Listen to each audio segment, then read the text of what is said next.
Hello and welcome to my review of The Batman. The Batman is the first major comic book film of 2022. There's been some others, I think, but this is Batman's a heavy hitter across DC and Marvel, probably one of the most famous superheroes there's ever been, one of the most adapted from the comic books. There's been many different iterations for the screen, for the big screen, for the small screen, animated, computer games. He's a real cultural icon, I think it's fair to say, and this new edition stars Robert Pattinson as Batman. It's directed by Matt Reeves. Matt Reeves has directed War for the Planet of the Apes, Dawn of the Planet of the Apes, Cloverfield, which I didn't know till I did some research, and I saw that film many years ago when it came out. I think I was still at school when that film first came out. It's like Blair Witch, big monster film. That Cloverfield Lane was good. That wasn't the same guy, but he kicked that off. So I'm here to talk about The Batman. The first thing to say about this film is it is long. Really long. It's 2 hours 50 minutes, and that's when the film ends, not before the credits roll. It's very long, and that doesn't ruin the film at all, but that is something one definitely feels while watching it. You know you're in there for a long time when you know it's 2 hours and 50 minutes, and with credits it's 3 hours long. I didn't stay for those. I don't think there's a post-credit scene. I think there's like a post-credit scene in the film towards the end, but let's talk about it. Is it any good? It's very much, in my opinion, directed, shot, filmed in a way that reminded me of David Fincher. Okay, two David Fincher films in particular. It really reminded me of Seven and Zodiac. It starts off more like Seven and becomes more like Zodiac, in my opinion, as it goes on. It's a noir film. Almost every scene it's raining. Gotham is presented as a very grimy place. It has a similar aesthetic, one could say, as the Joker film, the Joaquin Phoenix. They're not interconnected universes, but it has that sort of, it's a rundown city. Batman's 2 years into being Batman, so he's quite young. Robert Pattinson is quite young as well, I think. I'm not sure how old, in his 30s, I imagine. Well, I'd be shocked if he's in his 20s, and I'm sure he's not in his 40s, so he'll fall somewhere in that age range. And who else stars in it? Zoe Kravitz plays Catwoman.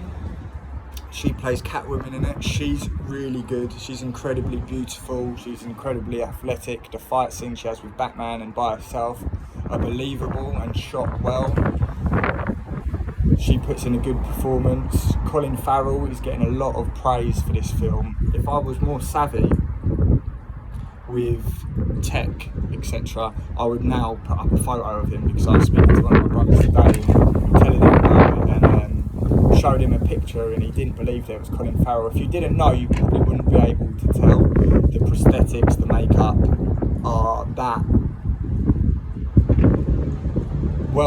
they're that well done that you can't tell it's Colin Farrell. You can't hear his Irish accent at all. He talks in a sort of American Italian accent, I think you could say. He doesn't play an Italian American, he plays a penguin, but a penguin in this film carries big Al Capone energy. I read an article recently, apparently Colin Farrell really wanted the penguin to be smoking cigars, and they rejected that, the studio, probably because, you know, it's quite PC these days, and it maybe would look like it's promoting smoking. But that made me think even more, yeah, he's definitely channeling Al Capone, you know, roaring 20s, prohibition, big Italian Cosa Nostra gangster. He's got that vibe. There is some mafia political elements to the storyline. The main villain is the Riddler. That's played by someone called Paul Dano. The only film I've seen Paul Dano in is There Will Be Blood, which is a brilliant film. Another long film, coincidentally, that stars Daniel Day-Lewis. It's about oil. It's a period piece, and Paul Dano plays like a preacher, a young preacher. He plays the Riddler in this. He's good. Jeffrey Wright is Commissioner Gordon. He's quite good in this. The dynamic between those two are good. Andy Serkis is Alfred. I think he's one of the only characters that's a bit of a miss, in my opinion.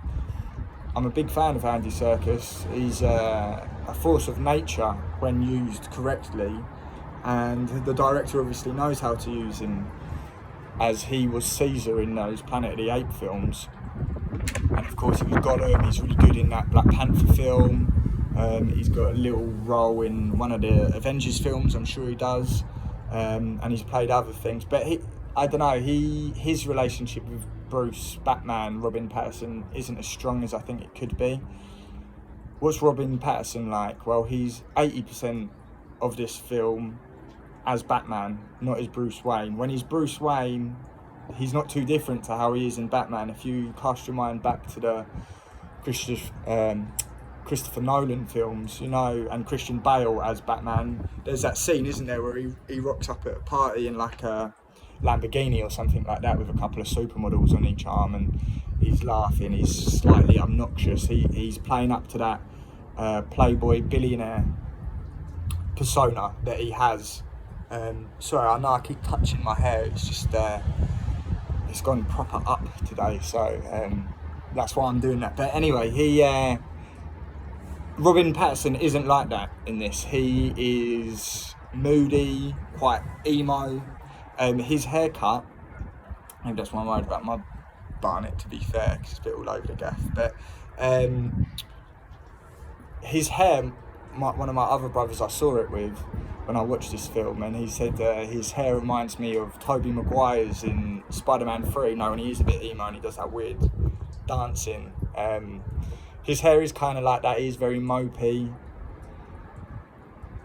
but he's good in it, and like his action scenes are good. He looks good in the bat suit. I think most men probably would. I mean, he hasn't piled on a load of muscle, but he's probably bigger than he's ever been in any of his other films.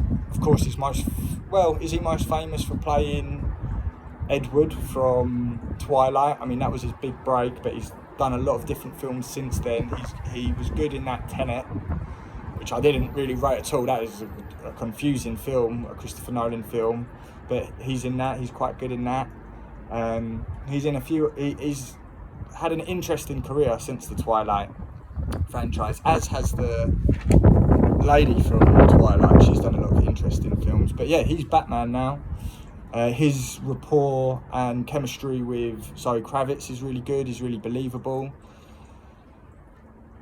And ultimately, I would say go and watch it, especially if you like comic book films, if you like detective films. This is the most detective we've ever seen Batman, I think. He's, really trying to solve these riddles, and he's doing a lot of detective work. It's long, it is long, and for me the storyline doesn't quite sing. There's some choices that are made with regards to the storyline that I think maybe are a little bit cliche or unnecessary, but it's overall well worth watching. I'm going to see it again, so that should tell you everything about my opinion of it. It can't be that bad. I'm going to go see it again. I'm going to sit for another 2 hours and 50 minutes of it. I'm not sure when I'm going to see it again, but I will see it again. And I recommend you seeing it as well. Like I say, it's always night time. It's always raining in this city. It's really grim and grimy. It's a world that is well built, and I'm looking forward to the next one. See where it goes. But thank you for listening. I hope you all have a good weekend, and nothing but the best. Cheers.